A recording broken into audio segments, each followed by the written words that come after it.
முகூர்த்தத்துக்கு நாயாச்சு. ஒன்னு அழைச்சுன்னு வாங்க.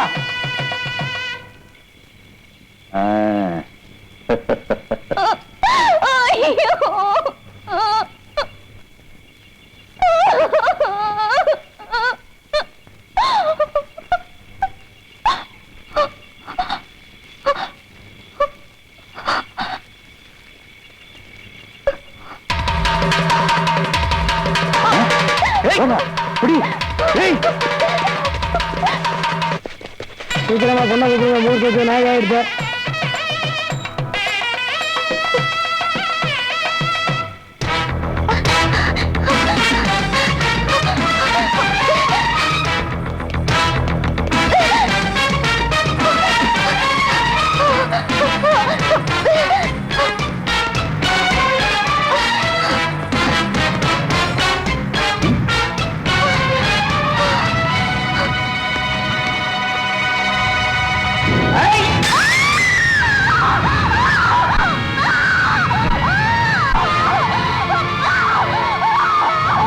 என்ன பார்த்துட்டே இருக்கேன், முகூர்த்த நேரம் நெருங்கிட்டே இருக்கு.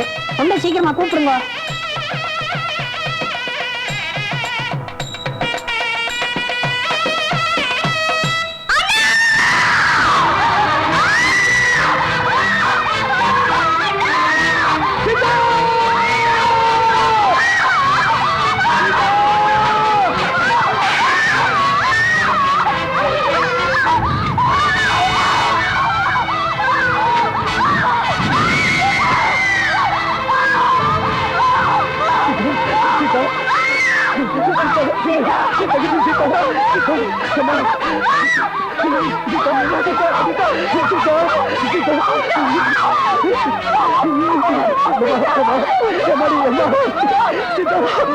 என்னமா நடந்துச்சு சொல்லுமா?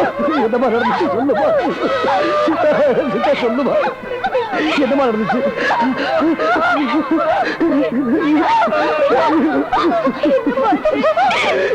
சொல்லுமா என்னமா நடந்துச்சு? சீதா சொல்லுமா என் தங்கச்சி.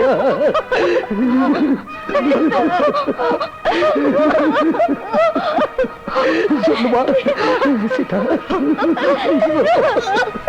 சீதா என்னமா தாலி? சீதா சொல்லுமா என்னமா தாலி? சீதா சொல்லுமா. ஐயோ என்ன நடந்துச்சு சொல்லுமா.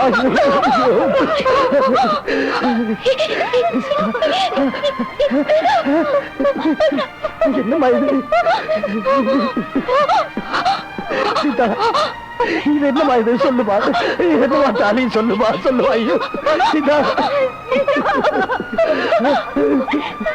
சொல்லுமா.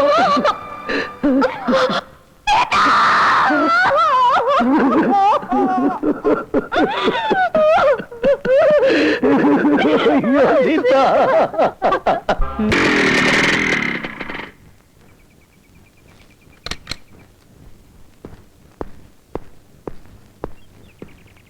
சார், 10ஆம் தேதி டியூட்டில இருந்து யாரு? நான் தான். ஏன் கேக்குற? காரணத்தோட தான் கேக்குறேன். 10ஆம் தேதி உங்க ஸ்டேஷன் வண்டி வெளியே போயிருக்கு. எங்க போச்சு?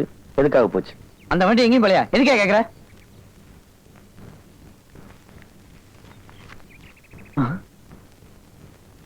கல்யாண மண்டபத்துக்கு இந்த வண்டி எப்படி வந்துச்சு? எப்படி வந்துச்சு? கல்யாண மண்டபத்துக்கு எப்படி வந்துச்சு? அது வந்து இதெல்லாம் எதுக்கே நீ கேக்குற? சொல்றா, உண்மையை சொல்ல போறியா இல்லையா? எப்படா வந்துச்சு? சொல்ல போறியா இல்லையா? தெரியாது.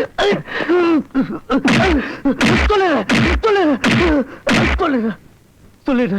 10ஆம் தேதி ராத்திரி ஒருத்த வந்து 10,000 ரூபாய் தரேன், 1 மணி நேரத்துக்கு வண்டியை கொடுன்னு கேட்டா, பணத்துக்கு ஆசைப்பட்டு நானும் கொடுத்துட்டேன். இவனா? இவன் தானே? இவன் நல்லா பார்த்து சொல்லு. சத்தியமா இவனுக்கு பொய்யா சொல்ற? அடிக்காதீங்க குழந்தை குட்டிக்காரங்க. இது வெளியே தெரிஞ்ச வெளியே போடுங்க. புள்ள குட்டிக்காரங்க என்ன அடிக்காதீங்க.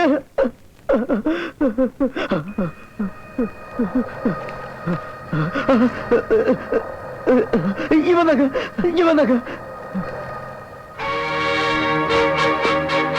இவனா?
எதுக்காக ஃபயர் சர்வீஸ் வண்டி எடுத்துட்டு வந்த?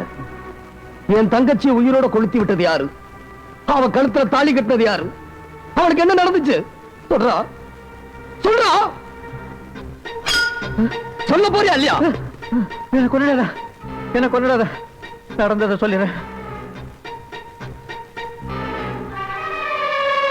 யாருக்கும் சந்தேகம் வரக்கூடாதுங்கிறதுக்காக உன் தங்கச்சிய தீ அணைக்கிற வண்டியில கடத்திட்டு போனேன். உன் தங்கச்சி தப்பிச்சு போனா எல்லா உண்மையும் வெளியே தெரிஞ்சிருங்கிறதுனால ஆர்கே அவளை உயிரோட எரிச்சிட்டான். எல்லாத்தையும் சரியா செஞ்ச நாங்க அவ கழுத்துல இருந்த தாலியை மறந்துட்டோம். தாலியை திருட ஆள் அனுப்புனதும் நான் தான். அவன் உங்ககிட்ட மாட்டிக்கிட்டதும் அவனை கொன்னதும் நான் தான். எலெக்ஷன்ல ஜெயிச்சதுக்கு பிறகு ஆர்கே தஞ்சாவூர்ல பதவி பிரமாணம் எடுக்க சொன்னதும் நான் தான்.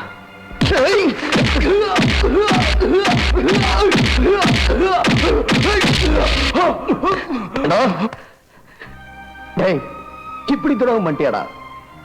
இந்த எலெக்ஷன் ஆர்கே ஜெயிக்கலனா அடுத்த எலெக்ஷன்ல ஜெயிச்சிடலாம். ஆனா எத்தனை ஜென்மம் எடுத்தாலும் என் தங்கச்சி திருப்பி கிடப்பாளடா. கொலகாரன் கூட என் தங்கச்சி முகத்தை பார்த்தா திரும்பிடுவாண்டா. அந்த பூவை அநியாயமா பொசுக்கிட்டியடா. நம்ம நாட்டுல சாமியை நம்புற அளவுக்கு ஜோசியத்தை நம்புறாங்க. கலாச்சாரத்தை பாதுகாக்கத்தான் சாஸ்திரத்தையும் சம்பிரதாயத்தையும் படைச்சிருக்காங்க. உன்ன மாதிரி 4 பேர் அந்த ஜோசியத்தை கலங்கப்படுத்தினா இந்த பூமியை தாங்காது. ஏன் தங்கச்சியை காவு கொடுத்துட்டு அந்த ஆளுக்கு பதவி பிரமாணம் எடுத்துருவானா? சொல்லு, எங்கடா இருக்கா? சொல்றா, சொல்றா, சொல்றா. ஒரு முக்கிய அறிவிப்பு. மக்கள் கட்சி தலைவர் திரு ஆர்கே அவர்கள் தஞ்சாவூர் கோயிலில் பதவி பிரமாணம் எடுக்கும் போது போலீசாரால் தேடப்பட்ட குற்றவாளி சிவாவால் கடத்தி செல்லப்பட்டார். தமிழ்நாடு முழுவதும் போலீசார் சிவாவை வலைவீசி தேடி வருகிறார்கள். வணக்கம். இன்று காலை தஞ்சாவூரில் நடக்க இருந்த பதவி பிரமாணம் குற்றவாளி சிவாவால் தடையானதை தொடர்ந்து தமிழகத்தில் ஆங்காங்கே கலவரங்கள் நடந்து வருகின்றன.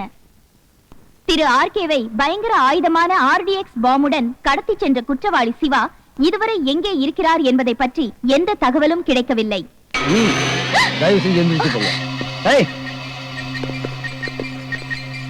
தடங்களுக்கு வருந்தனும் அட்டையை காட்டின நீங்க பிறந்ததுக்காக வருத்தப்பட வேண்டியிருக்கு. உங்க பிரயோஜனம் இல்லாத சட்டத்தால சில நல்ல விஷயங்கள்லாம் மக்களுக்கு போய் சேராம இருக்கு. ரிலே கேபிள் இருக்க உங்களையும் சேர்த்துதான் சொல்றேன். இங்க நடக்கிறதெல்லாம் தமிழ்நாட்டில் உள்ள மக்கள் பார்க்கணும். நான் சொல்றபடி நீங்க கேட்கலனா டிவி ஸ்டேஷனே வெடிச்சு தூள் தூள் ஆயிரும்.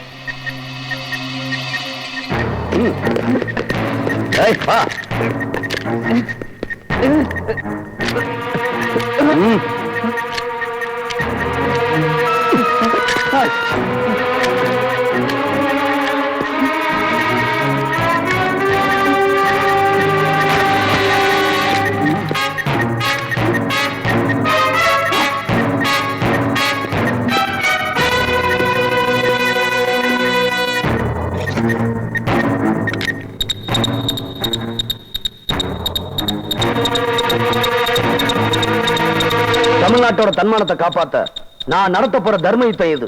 நான் பேசுறது தங்கு தடை இல்லாம தமிழ்நாட்டு மக்களுக்கு போய் சேரணும். நோ டெலிகாஸ்ட் பண்ணாதீங்க. போலீஸ் தேடிட்டு இருக்க சமூக விரோதி பேச்ச கேட்காதீங்க. இங்க நடக்கிறத டிவில காட்டாதீங்க. இது மக்களுக்கு தெரியக்கூடாது. இந்த தமிழ்நாட்டுக்கு முதலமைச்சர் நான் சொல்றேன். இது மக்களுக்கு தெரியக்கூடாது. நெவர். நோ. முதலமைச்சரா? உனக்கு பதவி பிரமாணம் கூட நடக்கல. எங்க இருந்து நான் முதலமைச்சரா?